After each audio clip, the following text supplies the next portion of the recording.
Olá, internautas, professor Júlio César Cordeiro, sobre a Itapipoca.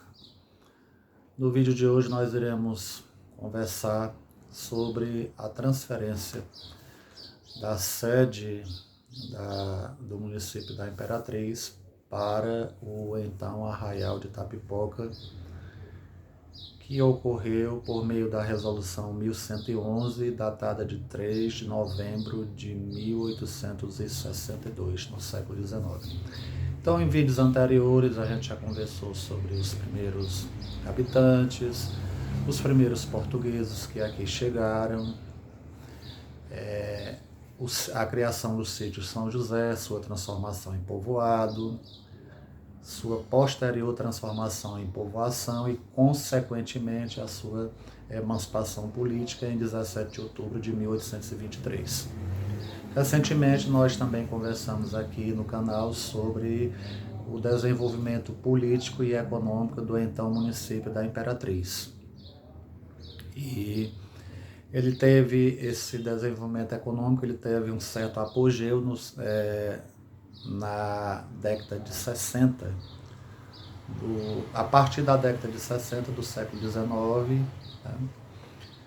E hoje então iremos conversar sobre a transferência da nossa sede, quais foram os fatos realmente que levaram os vereadores camaristas da época solicitados então do governo da província do Ceará a transferência da sede urbana do município da Imperatriz para o Arraial de Itapipoca. Aí é de bom alvitre recordar que a nossa sede urbana ela estava na região serrana, onde hoje é a sede do distrito do Arapari. E aqui na região da planície nós tínhamos o Arraial de Itapipoca. E aí alguns podem nos perguntar, o que é um arraial? O que era um arraial no período imperial no Brasil? É o que nós hoje denominamos na República de distrito. Então, quando criado o município da Imperatriz, consequentemente o município foi dividido, tinha a sua sede urbana, na região serrana, onde hoje está a atual sede do distrito do Arapari, e nas redondezas nós tínhamos então alguns arraial, né? Alguns dentro do sistema republicano chamamos de distrito. Então aqui na região da planície, no sopé da serra, estava o Arraial de Itapipoca, que se resumia, diga-se de passagem, a fazendas, né?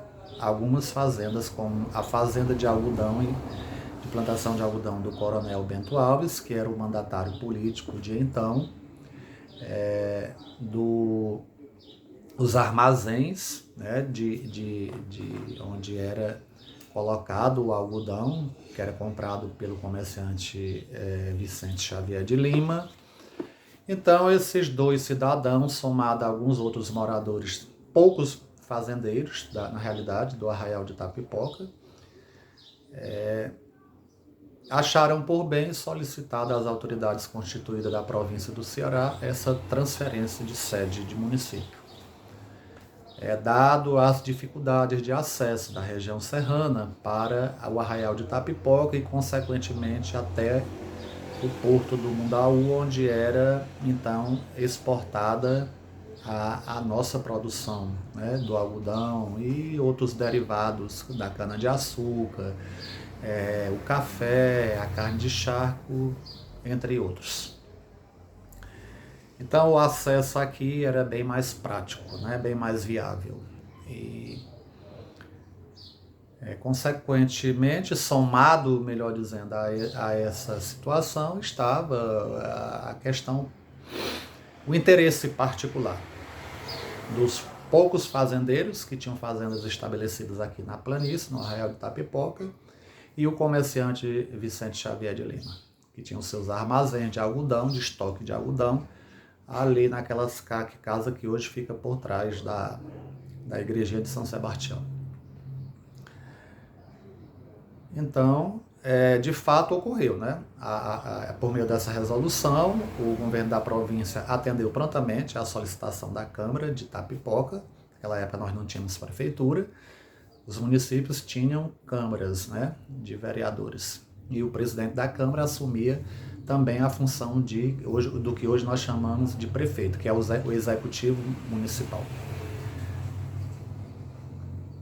Então vamos ver como foi que a população recebeu essa notícia para a região serrana, principalmente, onde estava a antiga sede da Imperatriz. Foi uma catástrofe, uma bomba que caiu na cabeça dos moradores, né? Vamos ter que tirar tudo daqui. Vamos derrubar as casas, vamos aproveitar todo o material, levar esse material para a planície, e lá vamos iniciar o processo de construção das novas casas, vamos derrubar a igreja, né? Essa questão foi vinculada na época, né? E começou-se então o processo de demolição da antiga vila, né? Da antiga sede de vila do município da Imperatriz. E os moradores, principalmente os moradores mais antigos, o culto era a religião católica, eles se contrapuseram à história da derrubada da igreja. O padre, principalmente, é uma blasfêmia derrubar um templo santo. Então, resolveu-se deixar o templo lá. Mas uns 90% ou mais das grandes casas, dos fazendeiros, elas foram demolidas. E aí a gente vai ver aqui o relato que o vereador Joaquim Manuel Alves ele fez então, no momento em que ele estava descendo a serra com a sua família e com seus pertences, né? Ele relata, inclusive, com tristeza, né? Um sentimento de tristeza perpassa na sua fala, no seu relato. Ele nos diz: a visão que tive ao olhar para trás, no alto da catedral, no caso, catedral, a capelinha lá da antiga vila, foi das piores possíveis. Onde antes estavam as casas mostrando seus exuberantes telhados, pululantes de alegria, agora só se viu alicerces.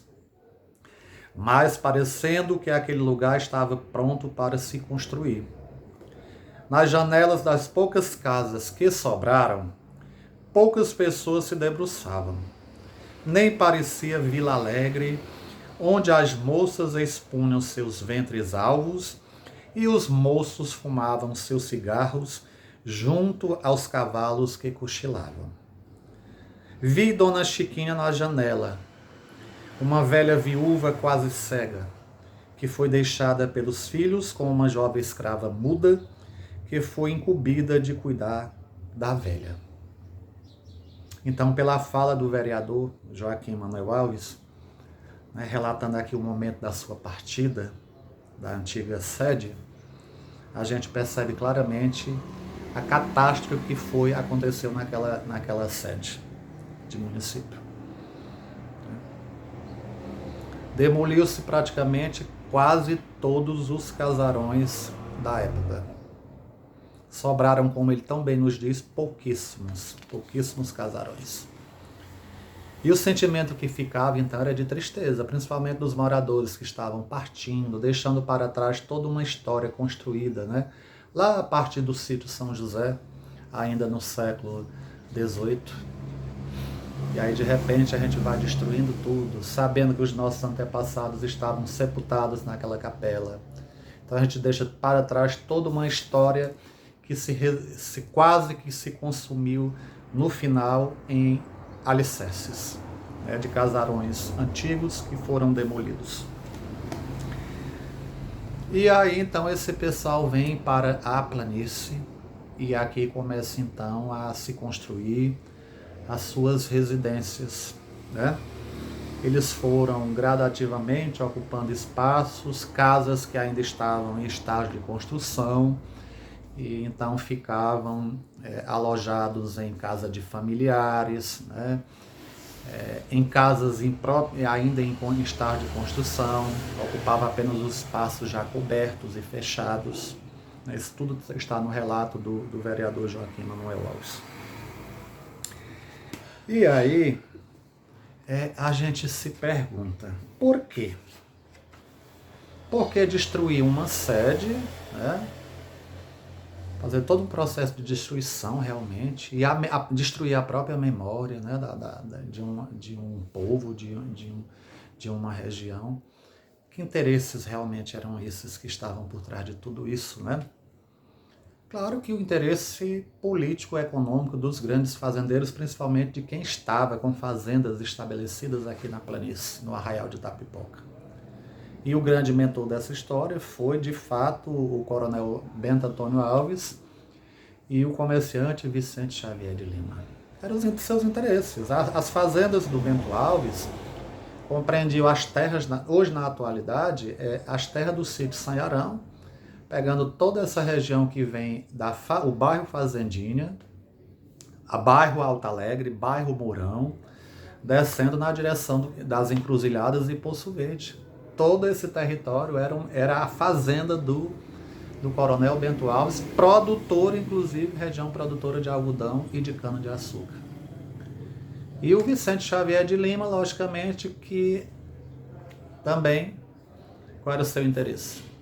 Ao invés de ter que estar transportando, recebendo material da região serrana, que com certeza implicava em custos, né, financeiros, era bem mais prático esse povo estar estabelecido aqui na planície, produzir aqui mesmo, vender esse material para ele aqui mesmo na região da planície, e ele se preocupar apenas em transportar daqui do Arraial, agora sede de município, para o Porto do Mundaú.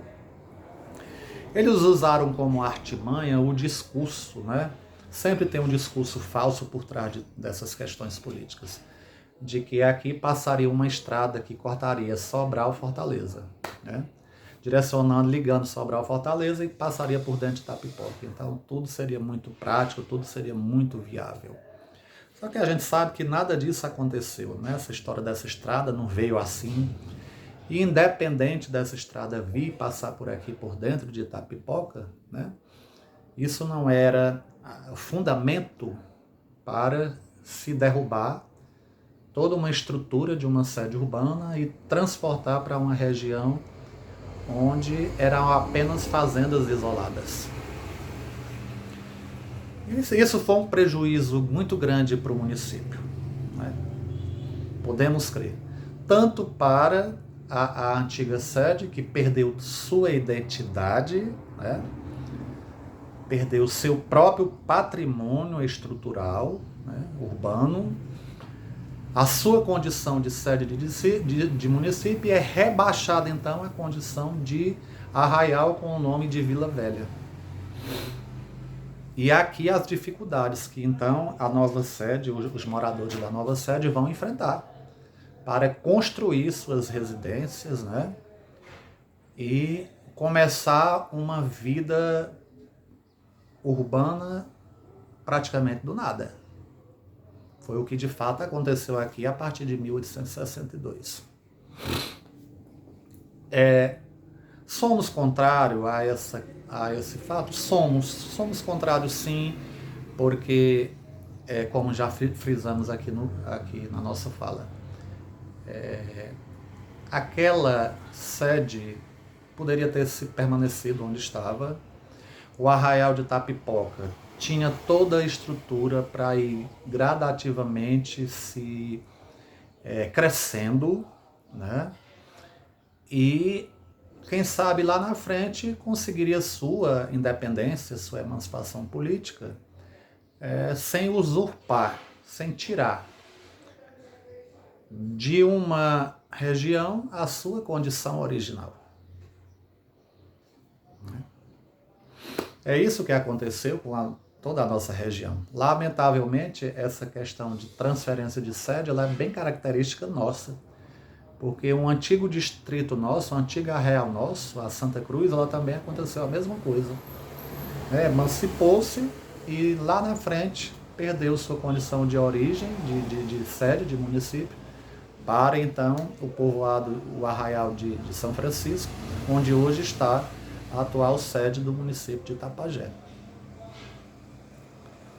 São questões que nós, historiadores, memoristas, que temos na realidade uma certa paixão pela a identidade dos povos, né? A história, as raízes da nossa gente, nós não podemos comungar com essa atrocidade política, né? Ninguém tem o direito de usurpar nada de ninguém. A gente tem o direito de conquistar livremente, né, a nossa independência. E o Arraial de Itapipoca tinha, repito, condições sim de ter conseguido a sua emancipação política sem ter que usurpar da Vila da Imperatriz, da sede da Vila da Imperatriz, essa condição. Mas, lamentavelmente, foi autorizado pelo governo da província em 3 de novembro de 1862. E aí foi todo um processo, novamente, de reconstrução e de construção. Começar tudo praticamente do zero, né? Construção de igreja, construção das residências primeiro, né? Aí vieram os primeiros comércios, né? Até lá na frente, quando o Múcio Antero José de Lima chega na Itapipoca, é que a coisa então começa a engatar, a ganhar uma característica diferenciada e começa então a ir se desenvolvendo lentamente, porque desde o processo de transferência da sede em 1862, a nova sede só vai realmente começar a ganhar uma roupagem nova, diferenciada e maior de sede de município a partir de 1910, quando Anastácio Alves Braga toma o poder político local de Itapipoca e começa com o seu grupo político a desenvolver uma nova política dentro da região. E são questões que a gente tratará no próximo vídeo.